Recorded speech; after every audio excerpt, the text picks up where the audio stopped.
Hello guys, how are you? I hope you all will be fine. In this video we will learn how to fix AMD Radeon software not opening. So please watch the full video and let's start on the video. Seeking a solution to get your AMD software up and running, you've come to the right place. So let's roll up our sleeves and learn how to fix AMD software not opening. Before we begin, we would appreciate it if you hit that like button. If you experience issues with the AMD software not opening, it might be due to corrupted files.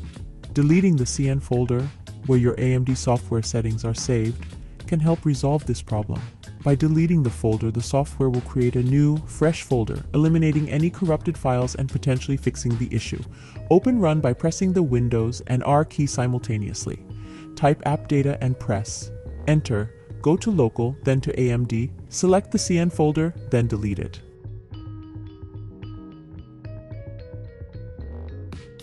Reinstalling the Radeon software package has been reported by AMD users to resolve the problem. This process creates a new set of AMD files in the C drive, eliminating any bugs or errors that may have been causing the issue. Open File Explorer by pressing the Windows plus E key. Navigate to C, Program Files, AMD CNext.